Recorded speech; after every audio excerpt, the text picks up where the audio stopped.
வாழ்க வையகம், வாழ்க வளமுடன். இங்க ஸ்பிரிச்சுவல் ரிலேட்டடா எல்லா பேருமே வாழ்க்கையிலேயே பயணப்பட்டுக்கிட்டு இருக்கோம். இந்த ஸ்பிரிச்சுவல் ரிலேட்டடா நிறைய பேருக்கு நிறைய விதமான கேள்விகள் இருக்கும். அதை ஒரு ஆளா பதில் சொல்லாம எல்லா பேரும் கலந்து பேசும்போது நிறைய பேருக்கு யூஸ்ஃபுல்லா இருக்கும் அப்படின்றதுனால இது ஒரு அசம்பிளா கூட்டி நாங்க சில விஷயங்களை டிஸ்கஸ் பண்ணிக்க போறோம். இப்போ இவங்களை இன்ட்ரடியூஸ் பண்ணிக்கலாம். ஃபர்ஸ்ட் நீங்க சொல்லுங்க, உங்க பேரு? என் பேர் கதிரவன், தோரங்குறிச்சி சொந்த ஊர். வாழ்க வளமுடன். என்னோட பேர் செந்தில்குமார், தோரங்குறிச்சி. வாழ்க வளமுடன், கார்த்திக், தோரங்குறிச்சி. என்னை பத்தி உங்களுக்கு தெரியும், என் பேரு மகேந்திரன், தோரங்குறிச்சி. இப்ப ஸ்டார்ட் பண்ணலானே. இப்ப ஸ்பிரிச்சுவல் சம்பந்தமா மக்கள்கிட்ட பலவிதமான கேள்விகள் இருக்கும். நமக்குள்ளேயே நிறைய கேள்விகள் இருக்கு. இப்ப அதுல முக்கியமான கேள்விகள்லாம் உங்களுக்கு எதுவும் இருந்ததுன்னா அதை தாராளமா கேட்கலாம். நம்ம எல்லா பேருமே கலந்து பேசி ஒரு தெளிவான முடிவை தெரிஞ்சுக்கலாம். இன்னைக்கு அருமையான நாள். எல்லாருக்கும் இனிய புத்தாண்டு நல்வாழ்த்துக்கள். ஹாப்பி நியூ இயர் 2025ல நம்ம பண்றோம். ரொம்ப சந்தோஷம். இப்ப என் மனசுல இருக்க ஒரு சில விஷயங்களை மட்டும் நான் கேள்வியை கேட்கிறேன். இப்போ விஷயம் என்னன்னாக்க, இன்னைக்கு உள்ள யுகத்துல கலியுகத்துல என்னன்னாக்க அதர்மம் பண்றாங்க, அதே மாதிரி அநியாயம் பண்றாங்க. எந்த ஒரு பெர்ஃபெக்டாகவும் அவங்க லைஃப் கிடையாது. இது மாதிரி வாழ்றவங்களோட வாழ்க்கை ரொம்ப சிறப்பா, ரொம்ப ரிச்சா, ரொம்ப பாத்தீங்கன்னா பகட்டாவும் ஆடம்பரமா வளவலமா வாழ்றாங்க. ஒண்ணு. அடுத்து பாத்தீங்கன்னா தர்மப்படி நியாயப்படி கரெக்டா பாத்தீங்கன்னாக்கா அடுத்தவங்களுக்கு ஒரு துன்பம் கொடுத்துடக்கூடாது, ஒரு ஈயருக்கு கூட துரோகம் பண்ணிடக்கூடாது, அது மகா பாவம், சைவ உணவு தான் சாப்பிடணும், அது மாதிரி பாத்தீங்கன்னா யாருக்கும் எந்த ஒரு கஷ்டத்திலையும் கொடுத்துடக்கூடாது அப்படின்னு சொல்லிட்டு ரொம்ப பர்ஃபெக்டா கரெக்டான பாதையில போறாங்க. யாருக்கும் எந்த துரோகமும் பண்றது இல்லை, யாரோட மனசை புண்படுத்துற மாதிரி ஒரு வார்த்தைகளை பேசுறது இல்லை, யாரோட மனசையும் புண்படுத்துறது இல்லை. இந்த மாதிரிலாம் வாழ்றாங்க. அவங்களோட வாழ்க்கை பாத்தீங்கன்னா ரொம்ப ரொம்ப கடினமான வாழ்க்கையா, ரொம்ப கஷ்டமான சோகமான வாழ்க்கையா, பிரச்சனைகளை சந்திச்சுக்கிட்டே இருக்க மாதிரி ஒரு லைஃபா அவங்களுக்கு அமைஞ்சிருக்கு. இப்ப இது மாதிரி பார்க்கும்போது வெளியில இருக்க ஒரு நார்மல் பர்சனுக்கு எப்படி தோணும்னா, ஏன்னா அது அதர்மம் பண்றவன் நல்லா இருக்கேன், இவங்க கஷ்டப்படுறாங்க, அப்ப அதர்மம் பண்றது கரெக்டா அப்படிங்கிற மாதிரியான ஒரு தோரணைக்கு போற மாதிரி இருக்கு. மக்கள் அவ்வளவு துன்பப்படுறாங்க. இதுக்கு என்ன விஷயங்கிறது நிறைய பேருக்கு புரிய மாட்டேங்குது. ஆனா எல்லாருமே சொல்றாங்க, ஆனா என்னன்னு விளக்கானது சரியா கிடைக்கல. அதை நீங்க இது மூலமா நீங்க சொன்னீங்க அப்படின்னா எல்லாத்துக்கும் ஏத்துக்கிற மாதிரியான ஒரு எல்லாருக்குமே ஒரு வாய்ப்பா இருக்கும். நல்லது சொன்னீங்களா? அது என்னைய பத்தானே.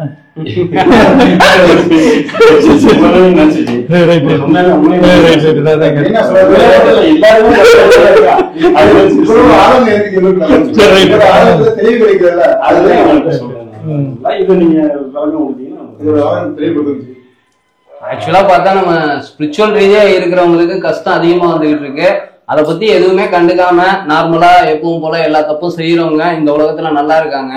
நமக்கு அந்த மாட்டம் ஒரு சூழல்லாம் அவ்வளவு சீக்கிரத்துல அமைய மாட்டேங்குது அப்படிங்கிறது தான் உங்க கேள்வி. இப்படி இருக்கும்போது நார்மலா இருக்கக்கூடிய பீப்புளுக்கு இகலோக வாழ்க்கை தான் பெருசா படும். அப்ப ஜாலியா இருக்கு அதை தானே விரும்புவாங்க. ஸ்பிரிச்சுவலை யாரும் விரும்ப மாட்டாங்களே அப்படின்ற மாட்டமும் ஒரு சந்தேகம். இப்ப இதுக்குதான் இன்னொன்னு என்ன நினைப்பாங்கன்னா, இப்ப தப்பு பண்றவங்க நல்லா இருக்காங்களே அப்படிங்கும்போது நம்மளும் கூட இதை தப்பு பண்ணலாமே. இப்ப நல்லா இருந்து நான் துன்பத்தை அனுபவிக்கிறதுக்கு அது எப்படி வேணாலும் பண்ணி நம்மளும் கூட நல்லா இருக்கலாமே. இப்ப தப்பு பண்றோம், ஏன்னா அவங்க பார்க்கணும். இப்ப திங்கக்கிழமை அவர் ஒரு தப்பு பண்றாரு, செவ்வாய்க்கிழமை அவருக்கு ஒரு தண்டனை கிடைக்கணும். உடனே டக்குன்னு அவர் என்ன பண்றாரு, ஒண்ணு அவரும் தெரிஞ்சிருவாரு, ஏன்னா திங்கக்கிழமை பண்ண தப்புக்கு செவ்வாய்க்கிழமை தண்டனை கிடைச்சிருச்சுன்னா. இப்ப சப்போஸ் இவரும் பயப்படுவாரு, வேற அவர் தப்பு பண்ணாரு உடனே தண்டனை கிடைச்சிருச்சு. ஆனா டைம் டியூரேஷன் அதிகமாகுது. பாக்குறதுக்கு வெளியில பாக்குறதுக்கு உள்ள என்னன்னு தெரியலனாலும் வெளியில பாக்குறதுக்கு நல்லா இருக்க மாதிரி இருக்கிறதுனால இப்ப அவர் தப்பு பண்றாரு, அவர் நல்லா இருக்காரு, அப்புறம் நம்மளும் அதை பண்ணுவோம், நம்மளும் நல்லா தானே இருப்போம் அப்படிங்கிறது இயற்கையா மக்களுக்கு இருக்கிறது. மக்களுக்கு அந்த இது புரியுற மாதிரி ஒரு பதில் சொன்னா என்ன சொல்லலாம்? பதில் இருக்கு இதுல. நல்லவங்களுக்கும் நல்ல மனசு படிச்சவங்களுக்கும் உள்ள ஆதாங்கணும் அந்த கேள்வி இதுக்கான பதில் கிடைச்சிச்சுனாக்க எங்களுக்கும் சரி மக்களுக்கும் சரி ஒரு அற்புதமான ஒரு விளக்கமா அமையாது. ஆன்மீகத்துல ஒரு சில பதில் சொல்லுவாங்க. எப்படி சொல்லுவாங்கன்னா, ஒருவேளை போன ஜென்மத்துல அவர் ஏதாவது சில புண்ணியங்கள் பண்ணிருக்கலாம். இப்ப உள்ள வாழும் காலத்துல நிறைய பண்ணிட்டு இருந்திருக்கலாம். போன ஜென்மத்திலேயோ அல்லது அவங்க தாய் தந்தையோ புண்ணியம் செஞ்சிருக்கலாம். அந்த புண்ணியத்தினுடைய பலனை இப்ப அனுபவிச்சுட்டு இருக்கலாம். இப்ப பண்ணிட்டு இருக்க பாவத்தினுடைய விளைவுகளை நீ வருங்காலத்துல அனுபவிக்கலாம். சந்ததி கூட போறதுக்கு வாய்ப்பு இருக்கு இல்லையா? அப்ப அது மாதிரி இருக்கிறது இப்ப சாதாரண மக்கள் பார்க்கும்போது இப்ப ஒரு கெட்டது பண்றாரு, இப்ப ஒரு நல்லா இருக்காரு மட்டும்தான் தெரியும். ஆனா இப்ப பண்றதுக்கு எதிர்காலத்திலேயோ அல்லது அடுத்த பிறவியிலேயோ அல்லது அவங்க சந்ததியோ அனுபவிக்கிறது நம்மளால கண்ணில் பார்க்க முடியாது. அப்ப தாய் தகவல் தான் யோசிக்கணும் விஷயம். ஆமா, என்னன்னா நான் சொன்ன மாதிரி உடனே இன்னைக்கு தப்பு பண்ணிட்டு உடனே நாளைக்கு தெரிஞ்சிச்சு அப்படின்னோம்னா மக்கள் எல்லாருமே பர்ஃபெக்டா இருப்பாங்க. இறைவனுடைய அந்த ஒரு கால்குலேஷன் அப்படி இருக்குல்ல, இந்த வினைகள் அப்படி முன்ன பின்ன இருக்கு. ஆக்சுவலா பார்த்தா வினைகள் அப்படின்னு நம்ம எடுத்துக்கிட்டாவே திருமந்திரத்துல என்ன சொல்றாங்கன்னா, விண்ணின் எழுந்து வினைக்கீடாய் மெய்கொண்டுன்னு சொல்றாங்க. இப்ப நாம ஒரு இடத்துல பிறந்திருக்கோம், நம்மளுடைய வாழ்க்கை இந்த லெவல்ல இருக்கு. அதுவே அரசியல்வாதிக்கு ஒருத்தன் மகனா பிறந்திருக்கான், அவனுடைய வாழ்க்கை ரொம்ப சுகபோகமா இருக்கு. இல்ல மகானுக்கு மகனா பிறந்திருக்கான், அவனுடைய வழி ரொம்ப ஸ்பிரிச்சுவலா ஈஸியா புரிஞ்சுக்கிட்டு அந்த ஒரு பாதையில பயணப்பட்டுக்கிட்டே இருக்கு அப்படின்ற மாட்டம் நிலைக்கலாம். ஒவ்வொருத்தவங்களும் செஞ்ச வினைகள் தான். அது அம்மா அப்பாவை தொட்டு அந்த அம்மா அப்பாவை தேர்ந்தெடுக்கிறது கூட நம்மளுடைய வினைகள் தான் அப்படின்றத முன்னோர்கள் சொல்லியிருக்காங்க. தீதும் நன்றும் பிறர் தர வாரா அப்படின்னு சொல்லுவாங்க. சோ நாம இப்ப இருக்கக்கூடிய நிலை அப்படிங்கிறது நாம செஞ்சுட்டு வந்த செயல்களுக்கான விளைவு. நாம நம்மளுடைய நிலத்துல என்ன விதைச்சோமோ அதுதான் நமக்கு இன்னைக்கு அறுவடை ஆகுது. இன்னைக்கு நாம எதை ஆசைப்படுறோம்? இப்ப ஒருத்தவங்க நல்லா இருக்காங்க, ஜாலியா இருக்காங்க, சூப்பரா இருக்காங்க, ஆனா தப்பு பண்ணிக்கிட்டு இருக்காங்க அப்படின்னா அவங்க இந்த நிமிஷத்துல போடக்கூடிய விதை தான் அது தப்புன்ற விதை. அது விளையிறதுக்கு ஒரு குறிப்பிட்ட காலம் ஆகும். இப்போ ஒரு தென்னை மரம் வச்சோம் அப்படின்னோம்னா 5 வருஷத்துல காயாகும். அந்த 5 வருஷத்துக்கு அப்புறம் தான் அந்த தென்னை மரத்துல இருந்து நம்ம எண்ணெயோ இல்ல தேங்காவோ எடுக்க முடியும். அதே போல இன்னைக்கு அவங்க ஜாலியா சந்தோஷமா ஒரு லக்ஸரி லைஃப்ல இருக்காங்க அப்படின்னா அதுக்கு அவங்களுடைய முன்னோர்கள் இன்னொன்னு அவருடைய முற்பிறவியோ அல்ல இதுக்கு முன்னாடி வாழ்ந்த வாழ்க்கையில போட்ட விதைகள் தான் இன்னைக்கு முளைச்சு அவருக்கு அறுவடை கொடுத்துக்கிட்டு இருக்கு. இந்த டயத்துல அவர் நல்லா கரெக்டா ஃபாலோ பண்ணி இன்னும் நல்லதை செஞ்சாரு அப்படின்னா இன்னும் உயரத்துக்கு போலாம். இப்ப உதாரணத்துக்கு நீங்க ஒரு கம்பெனில மேனேஜர் வேலை பாக்குறீங்க, அந்த வேலையில ரொம்ப பர்ஃபெக்டா தர்மப்படி இருக்கீங்க அப்படின்னா என்ன நடக்கும்? தர்மப்படி இருந்தோம்னா எதிரிகள் நிறைய சுருக்கமா சொல்ல போனோம்னா 11-10 பேர் வேலை பாக்குறாங்க, 9 பேர் சரியில்லாம இருப்பாங்க. இவர் ஒருத்தர் சரியா இருந்தாருன்னா 9 பேருக்கு பிரச்சனை ஆகி போயிடும். அது சூழல்ல 9 பேருமே 10 பேருமே கரெக்டான ஆளா இருந்தா பிரச்சனை இல்ல. இப்ப சரியா இருந்தோம்னா சரியில்லாத ஆளுகளுக்கு பிரச்சனை வரும். இப்ப அவர் என்ன பண்ணிட்டு இருக்காருன்னா அவர் இறைவனின் பிள்ளையா தர்மத்தை கையாளுறாருன்னா அவர் இயற்கைக்கு ஒத்து வாழ்ந்துகிட்டு இருக்காரு. அப்ப இயற்கை செய்யக்கூடிய வேலையை அவர் செஞ்சுக்கிட்டு இருக்காரு. இப்ப இயற்கை என்ன பண்ணுது அப்படின்னா என்ன கொடுக்குறோமோ அதான் திருப்பி கொடுக்கும். இப்ப மனிதர்கள் எல்லா பேர்த்துக்கும் எதிரியா மாறிக்கிட்டு இருக்காரு அப்படின்னா தப்பு பண்றவங்களை தானே தண்டிப்பாரு, தப்பு பண்ணாதவங்களை அவர் தண்டிப்பாரு. அப்ப இறைவன் என்ன செய்யறாரோ அந்த வேலையை அங்க இருந்து செய்யறதுனால இறைவன்ட்டு அவருக்கு நல்ல பேரு. அவர் இறந்தே போனாலும் அடுத்த நிலை அப்படிங்கிறது புண்ணியத்தை சேர்த்துக்கிட்டு இருக்காரு, நல்ல நிலைக்கு போறதுக்கான ஒரு பாதையை வழிவகுத்துக்கிட்டு இருக்காரு. இவங்க எல்லா பேர்த்தோட கர்மத்தை கழிச்சுக்கிட்டு இருக்காரு. இப்ப உதாரணத்துக்கு என்ன ஒருத்தன் அறையிறான் அப்படின்னா அவனுக்கு நன்றி சொல்லிட்டு போறேன்னு வச்சுக்கோங்க. இந்த செகண்ட்ல நான் என்ன செய்யறேன்னா அந்த அறை வாங்குறதுக்கான கர்மம் எனக்கு இருக்கு, நான் வாங்கிட்டேன். அதே டைம் அந்த அறை எனக்கு வேதனையை கொடுக்கல, நன்றி சொல்றேன். ஏன்னா என்னுடைய வினை கழிஞ்சு போச்சு, என்னுடைய கடன் கழிஞ்சு போச்சுன்ற திருப்தி இருக்கிறதுனால நான் சந்தோஷப்படுறதுனால அவன் செஞ்சது தப்பா இல்லை. இப்ப நான் வலிக்குது ஐயோ அப்படின்னா கத்துனேன்னா அவன் செஞ்சது தப்பு, எனக்கு வேதனையை கொடுத்ததா சமம். ஆனா இங்க நான் சந்தோஷப்படுறதுனால அவன் தப்பு பண்ணல, புண்ணியம் பண்ணதா மாறினான், புண்ணியம் பண்ணவனா மாறான். அப்ப என்னுடைய கர்மமும் கழியுது, என்னுடைய கர்மத்தை கழிச்சவனுடைய வாழ்க்கையிலையும் புண்ணியத்தை சேர்க்கிறேன்.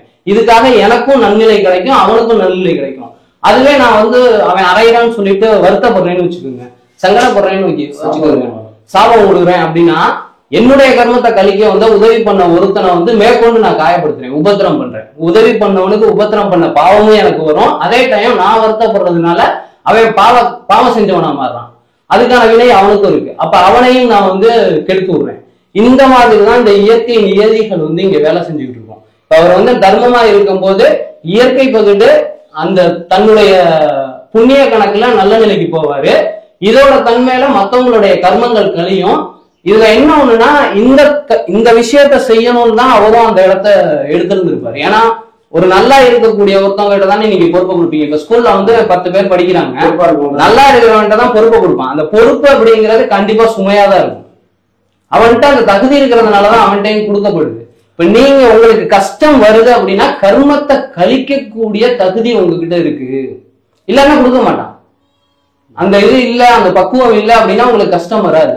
நீங்க ஏத்துக்கும் போது அதை கடந்து போறீங்க, ஏத்துக்காம இருக்கும் போது அதுக்குள்ளேயே கடந்து காணா போவீங்க.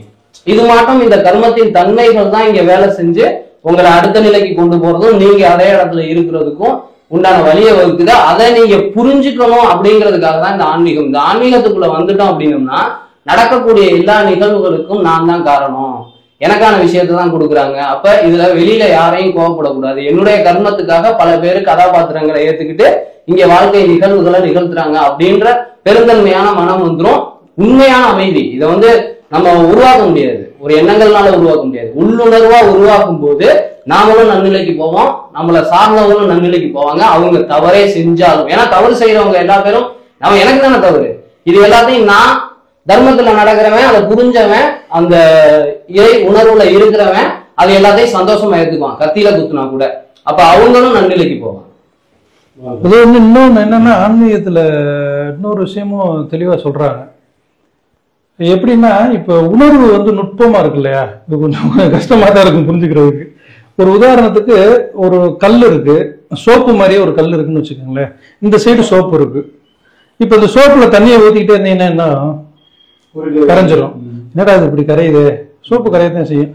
இந்த சைடு கல் இருக்குன்னு வச்சுக்கோங்களேன், கல்லுல தண்ணியை ஊத்திக்கிட்டே இருந்தீங்கன்னா பெரிய லெவல்ல கரையாது. இப்ப இந்த உணர்வு நுட்பமா இருக்கு பாத்தீங்களா, அவங்களுக்கு செஞ்ச உடனே தண்டனை கிடைச்சிருமா.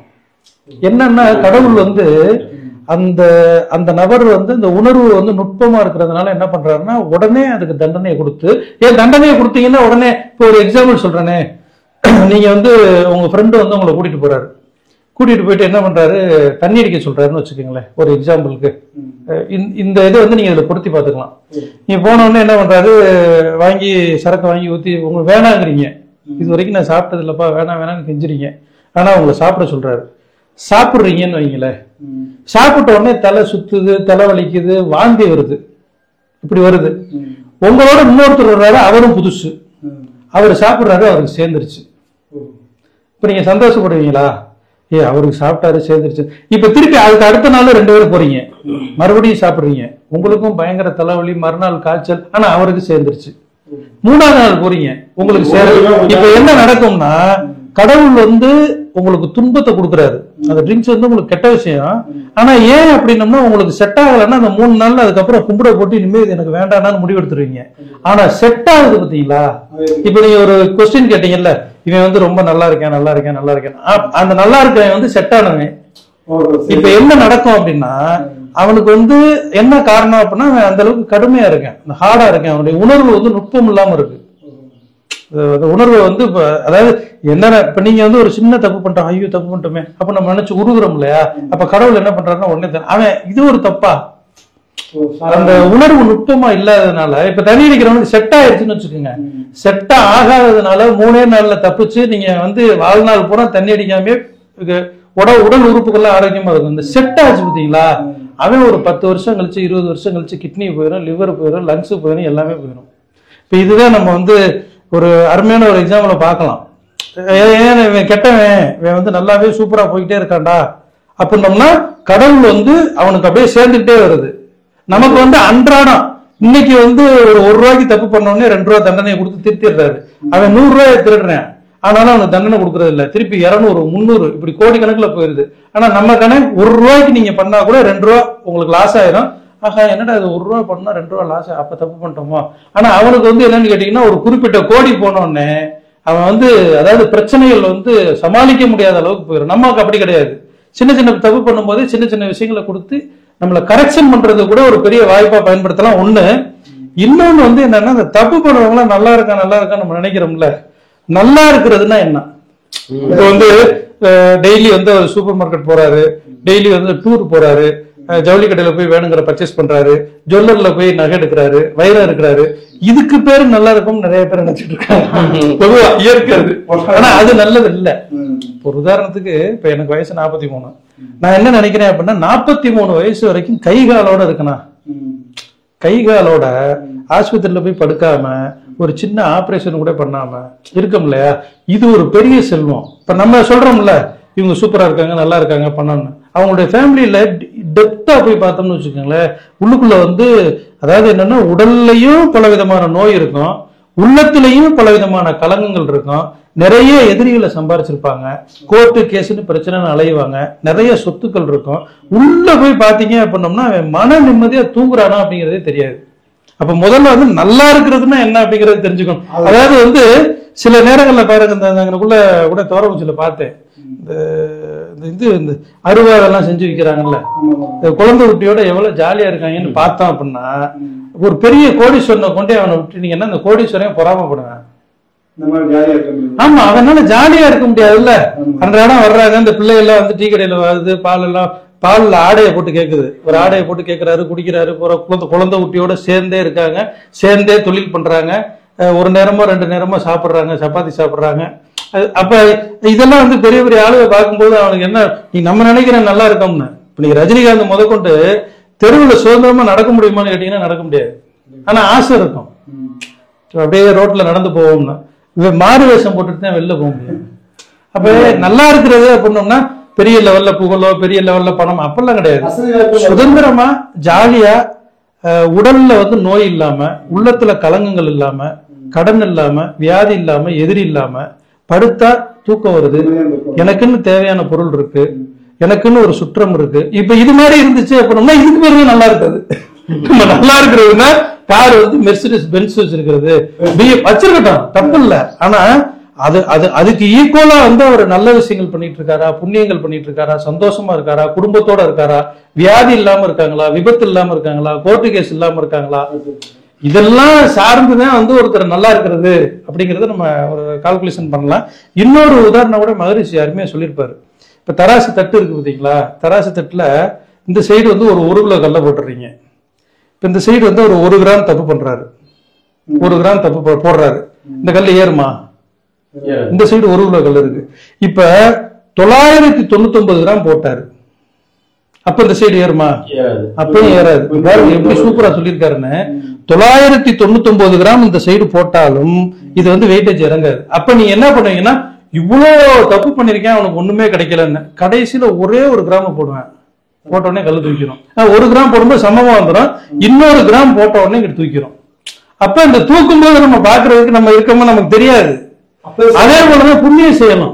இப்ப உதாரணத்துக்கு இப்ப நான் வந்து புண்ணியம் பண்ணிக்கிட்டே இருக்கேன், எல்லாருமே பாக்குறாங்க, ரொம்ப கஷ்டப்படுறாரு, கடனை வாங்கிட்டு அப்படிதானே தோணும்.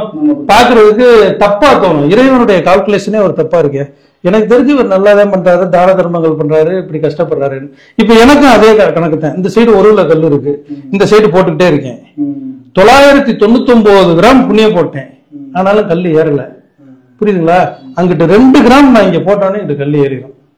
அப்பதான் மக்கள் தெரியும். ஆமா, எந்த செகண்ட் வேணாலும் நம்ம ஒரு உயர்வான இடத்துக்கு வரலாம், போகலாம் அப்படிங்கிற அந்த ஒரு கால்குலேஷன் இருக்குல்ல. இப்ப இதெல்லாம் வந்து என்னன்னா அருமையான ஒரு உதாரணங்களோட, இந்த உதாரணங்கள்லாம் இருக்கு, நிறைய பேர் சொல்லியிருக்காங்க. அப்ப அவங்க வந்து எப்படின்னு கேட்டீங்கன்னா, இந்த உணர்வுகள் தடித்து இருக்கிறதுனால அவங்களுக்கு தண்டனையே கொடுத்தாலும் அவங்களுக்கு தெரியாது.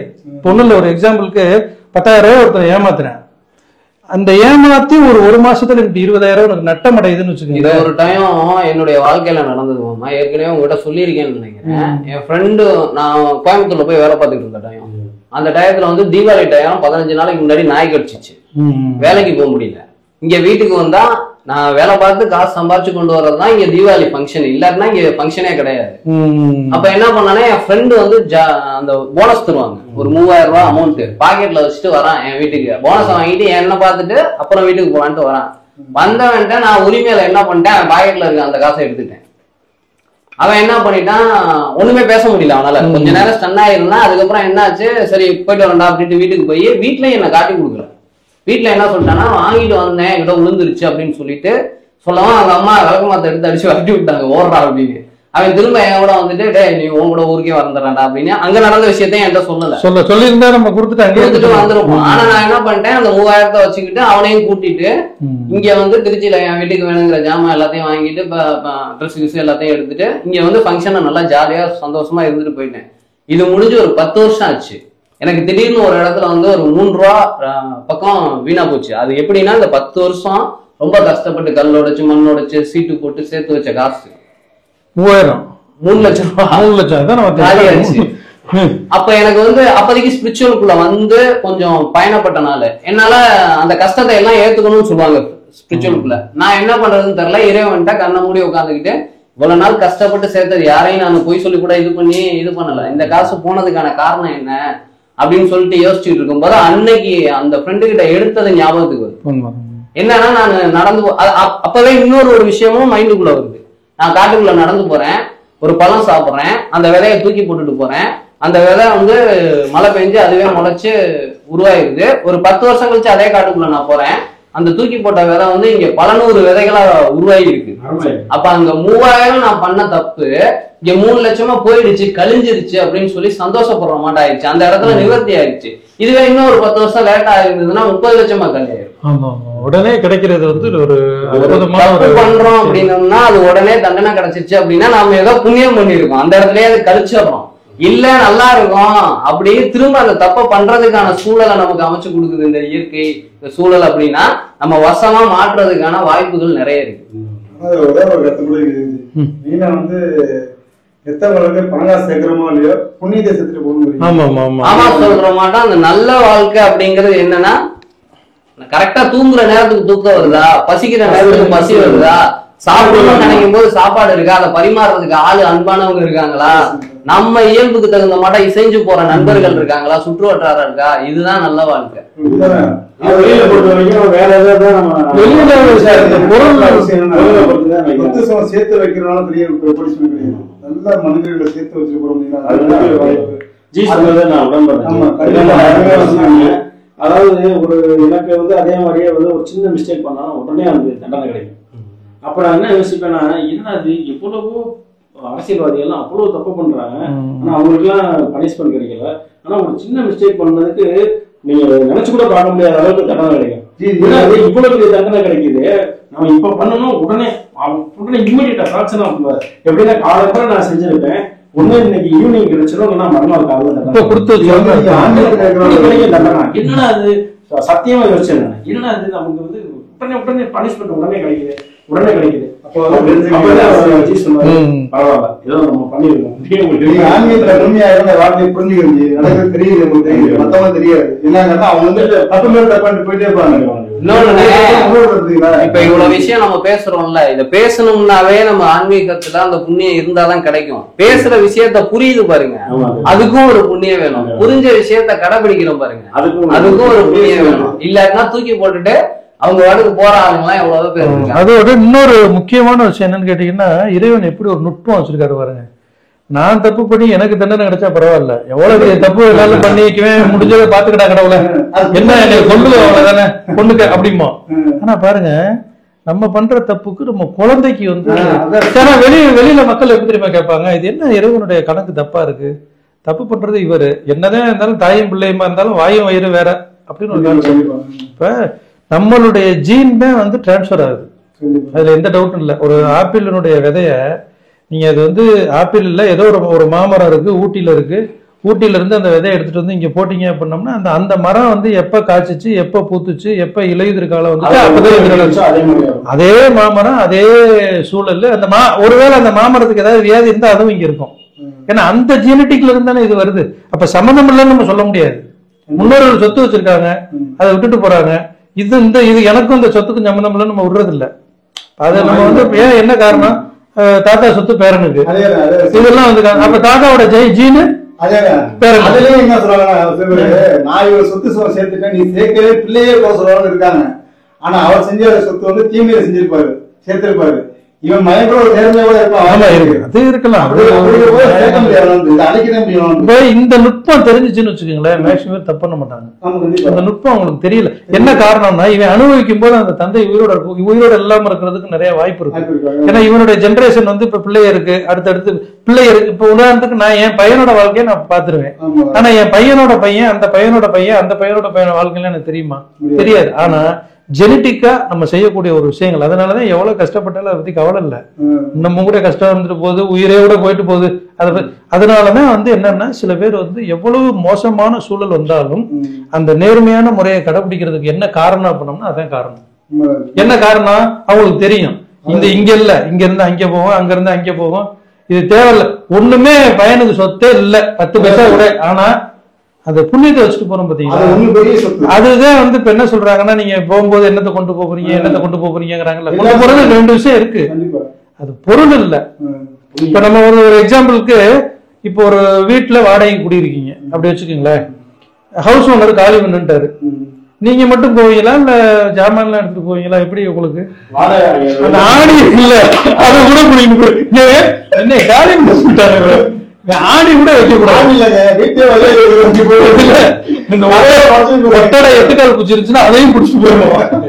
அது மேல உள்ள கோபத்துல இது இயற்கை. அப்ப எப்படி நீங்க எப்படி நீங்க காலி பண்ணும் போது வீட்டுல இருக்க ஜாமான் எல்லாம் எடுத்துட்டு போறீங்களோ அதே போல நம்மளோட உயிர் போகும் பொழுது ஆன்மா நம்மள்ட்ட இருக்கிறத பூராமே எடுத்துக்கொண்டே அந்த ஆணியை முழுவதும் புடிட்டு போயிடும்.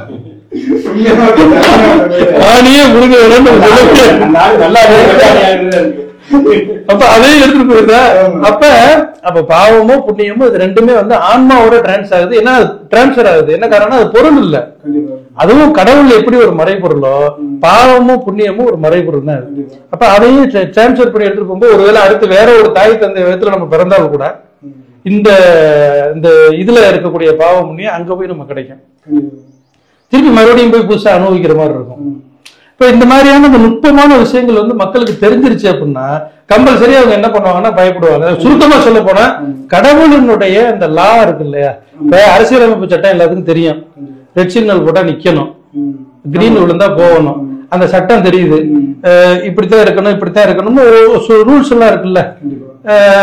ஒருத்தனை போய் அடிக்க கூடாது, அடிச்சிங்கன்னா அந்த இடத்துல பிரச்சனை ஆகும், போலீஸ்காரன் வந்து கொண்டு போவேன், இந்த செக்ஷனுக்கு இந்த தண்டனை இருக்கு இல்லையா.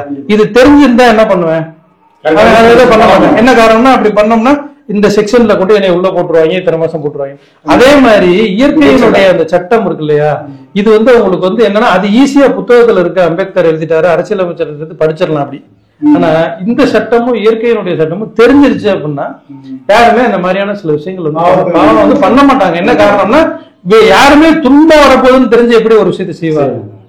ஆனா அவங்க என்ன பண்றாங்கன்னா டெம்பரரியா இப்ப கிடைக்கிறல்ல. இப்ப நீங்க சொன்னீங்க உடனே எனக்கு கிடைச்சிருச்சுன்னு, அவங்களுக்கு வந்து ஒரு 4 வருஷமா பண்ணிட்டு இருந்திருப்பாரு, பெருசா கிடைக்காது. இன்னொன்னு சில பேருக்கு கிடைக்குது, ஆனா கிடைச்சாலும் இதனாலதான் கிடைச்சிச்சுன்னு அந்த நுட்பங்கள் அவங்களுக்கு தெரியல. ஒருவேளை தெரியலையா, ஒண்ணு இல்ல, ஒரு 10 லட்சம் ரூபாய் தப்பா சம்பாதிக்கிறாரு, அவருக்கு 20 லட்சம் ரூபாய் லாஸ் ஆயிடுச்சுன்னா இந்த 10 லட்சம் ரூபாய் தப்பா சம்பாதிச்சார்ல அதை விட இன்னும் 10 மடங்கு தப்பு பண்ணி 50 லட்சம் ரூபாய் பிடிக்கிறாரு.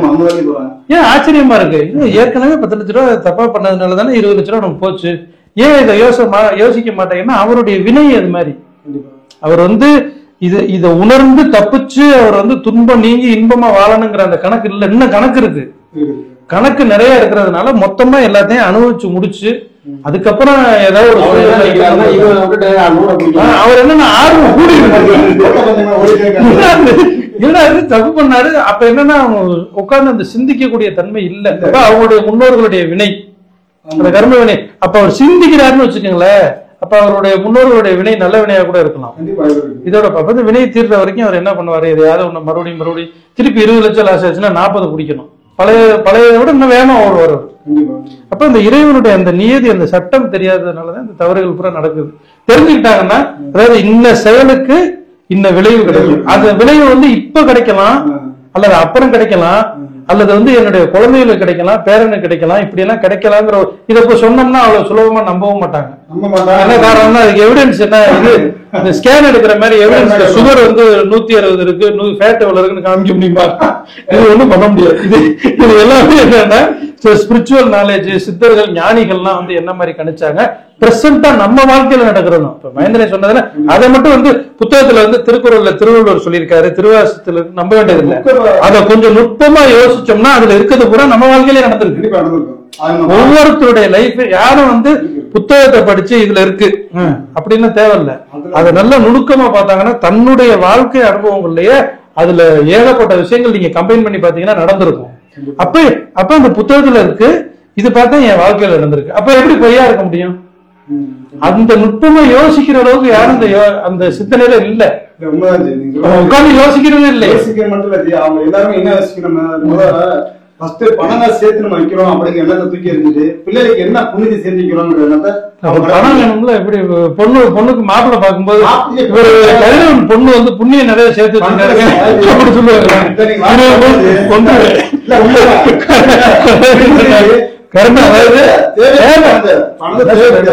பணம் வந்து எப்படி சொல்லுவாங்கன்னா பணமே வாழ்க்கை இல்லை, ஆமா. பணம் இல்லாமலும் வாழ்க்கை இல்லை. பஸ் ஸ்டாண்டு போறீங்க, ரொம்ப அர்ஜென்ட் பாத்ரூம் போனோம்னா 10 ரூபா ஒருத்தர் உள்ள போக முடியாது. நான் சொன்ன அவ்வளவு சொன்னது வேற எப்படி கேட்டீங்க? ஒரு அமௌண்ட் குறிப்பிட்ட அமௌண்ட் இருக்குல்ல, உங்களுக்கு இப்ப 100 ரூபா இருக்கு, ஆமா. 10 ரூபா அந்த 10 ரூபா வாய்ப்பு இருக்கு. இல்ல அது பண்ணலாம் ஜி. அதாவது என்னன்னு கேட்டீங்கன்னா, அந்த லிமிட்லெஸ்ஸா ஓவரா போறோம்ல, நம்மளுடைய தேவை என்ன, அந்த தேவைக்கு ஏன் பண்ணலாம். அப்ப கூடுதலா நான் சம்பாதிக்க கூடாதுன்னா நேர்மையா அந்த, அதாவது இப்ப மகரிஷி சொல்லுவார் இல்லையா, தனக்கோ பிறருக்கோ தற்காலத்திலோ பிற்காலத்திலோ உடலுக்கோ மனதிற்கோ துன்பம் தராம உங்களால 100 கோடி சம்பாதிக்க முடியாது சம்பாதிச்சு. சரி, ஒருவேளை 100 கோடி வந்துருச்சு, ஆனா உங்களுக்கு தேவை 10 கோடி, பேலன்ஸ் 90 கோடி உங்க உறவினர்கள் மாதிரி எல்லாத்துக்கும் நினைச்சு கொடுக்கணும். அப்படியே அந்த 100 கோடி 200 300 சேர்த்து வச்சீங்கன்னு வச்சுக்கீங்களேன், அன்னதானம் இல்ல, இது என்னதானம், அன்னதானம் இல்ல, என்னதானம். திரும்ப வந்து ஒவ்வொருத்தருக்கு ஒரு குழந்தைக்கு வந்து ட்ரெஸ் இருக்காது, படிக்க வைக்கிறது காசு இருக்காது, இல்ல ஒருத்தவங்க மருத்துவமனையில ஒரு டிசீஸ்ல போய் சேர்ந்திருப்பாங்க, ஆபரேஷன் காசு இருக்காது, ஒருத்தர் காலில் செருப்பு இருக்காது, ஒருத்தருக்கு சாப்பாட்டுக்கு காசு இருக்காது, ஒருத்தர் கடன்னால ரொம்ப தவிச்சுக்கிட்டு இருப்பாரு, ஒரு 1 லட்சம் ரூபாய் கடன்னால, 1 லட்சம் ரூபாய் கடன்னால ஐயோ தற்கொலை பண்ணிக்கலாம், அவருக்கு போய் நீங்க சாப்பாடை போய் இப்படி உதாரணம் சொல்றேன். சர்வீஸ்ல வந்து இவ்வளவு வெரைட்டி இருக்கு, என்ன விதமான சர்வீஸ் வேணாலும் நீங்க மக்களுக்கு அந்த 100 கோடி சம்பாதிச்சோன்னா 200 300 போகலாம். தனக்கு தேவையை விட எக்ஸ்ட்ரா இருக்குல்ல ஜி, அந்த எக்ஸ்ட்ரா போறத, ஏன்னா நிறைய பேர் என்ன பண்ணுவாங்கன்னா 1 லட்சம் ரூபாய் மாசம் எனக்கு வருது, அந்த 1 லட்சம் ரூபாய் என் குடும்பத்துக்கு, அடுத்து 2 லட்சம் ரூபாய் வருது அதுவும் என் குடும்பத்துக்கு, அடுத்து 4 லட்சம் ரூபாய் வருது அதுவும் என் குடும்பத்துக்கு, அடுத்து 10 லட்சம் ரூபாய் அதுவும் என் குடும்பத்துக்கு. இப்படி இல்லாம கொஞ்சம் இந்த காலையில பேசின மாதிரிதான் உலகத்துல இருக்கக்கூடிய எல்லாருமே வந்து ஒரே கனெக்டிவிட்டியில தான் இருக்கும். நீங்க வந்து சோமாலியால வந்து சாப்பாடு இல்லாம ஒரு குழந்தை செத்துச்சு அப்படின்னோம்னா நம்ம 4 பேத்துக்கு அதுல பங்கு இருக்கு. ஏன் எப்படிங்க அப்படின்னு கேட்டீங்கன்னா, யூனிவர்சல் வந்து அப்படி இல்ல, யூனிவர்சல் வந்து எல்லா சோலோடைய அட்டாச் ஆகி தான் இருக்கு. அந்த குழந்தை ஐயோ இந்த யாரும் காப்பாத்தலன்னு சாகும், கதிரவன் காப்பாத்தலையே மகேந்திரன் காப்பாத்தலன்னு சாகாது, உலகத்துல இப்படி அப்படின்னு நினைக்குது இல்லையா. அந்த அலை வந்து என்னன்னா உலகத்துல இருக்க எல்லாத்துக்குமே சொந்தம் தான். அப்ப என்னன்னா, இன்னொரு தேர்ட் பார்ட்டிக்கு நான் ஒண்ணு செய்யறேனே, உங்க சொத்து இருக்கு, உங்க சொத்து வந்து உங்க பிள்ளைக்கு ஒரு 3 கோடி ரூபாய் இருக்கு, உங்க பிள்ளைக்கு எழுதி கொடுக்குறீங்க, அவ்வளவு சந்தோஷமா இருக்கும். அதுல ஒரு 3 லட்சம் ரூபாய்க்கு ஒரு சொத்து இருக்கு, பக்கத்து வீட்டுக்காரன் கஷ்டப்படுறான்னு எழுதி கொடுப்பீங்களா? என்ன காரணம் அப்படின்னா, இவன் தேர்ட் பார்ட்டிங்கிற ஒரு தாட்டு. இவன் யாரு? இது வந்து ஏன் ஜீனு. இப்ப என் பையன் வந்து நான் என்ன நினைக்கிறேன்னா, அது இன்னொரு கார்த்தி, நான் 100 கோடி சம்பாதிச்சு கூட அவனுக்கு கொடுப்பேன். 1 கோடி ரூபாய் பணத்தை யாராவது கஷ்டப்படுறவனுக்கு ஒரு தேர்ட் பார்ட்டி கொடுப்போம்னா கொடுக்க மாட்டோம். அதாவது சொத்தை எழுதி வைக்க சொல்லல நானு. ஒரு நீங்க டக்குனு அப்ப உங்களுக்கு சொத்து புரிஞ்சு எழுதி வைக்கல அவ்வளவு சொல்லக்கூடாது. ஒரு எக்ஸாம்பிள் சொல்றேன். என்னைய பொறுத்த ஒரு விஷயம் இருந்துச்சு, அதிகபட்சம் வந்து எனக்கு தெரிஞ்ச விஷயம்னா, என்னதான் சம்பாதிச்சாலும் நான் சொன்ன மாதிரி 100 ரூபாய் சம்பாதிச்சாலும் ஒரு 10 ரூபாய் தனியா தூக்கி போட்டாங்க. அது வந்து தர்மத்திற்கு ஒதுக்குறது குரான்லயும் சரி, பைபிள்லயும் சரி, கீதையிலயும் சரி. ஆனா அது கடைபிடிச்சு கொண்டு வர நல்ல விஷயம். நான் சொல்றேன், கடனை நீங்க எங்க பிடிச்சி கடைபிடிச்சு கடைபிடிக்கலங்கிறீங்க, கடைபிடிக்கல ஃபாலோ பண்றோம். பாக்குற மக்கள் எல்லாருமே ஃபாலோ பண்றாங்க. நான் ஒரே மெயினா வந்து என்னதான் வாழ்ந்தாலும் கடைசியா போகும்போது நம்மளுக்கு கூட வர்றது என்னன்னா புண்ணியம் ஒண்ணுதான், அவ்வளவுதான். அந்த அதுவும் ரெண்டு பாவத்தையும் வரும். ஆனா நம்ம நீங்க செய்யறத செய்யுங்க, எதாவது ரெண்டையும் சேர்த்துக்கீங்க. எது முக்கியமோ அதை மட்டும் செஞ்சா பாவம் பாவத்தை எடுத்துக்கோங்க, புண்ணியம் புண்ணியத்தை எடுத்துக்கோங்க, சிறப்பா இருக்கும்.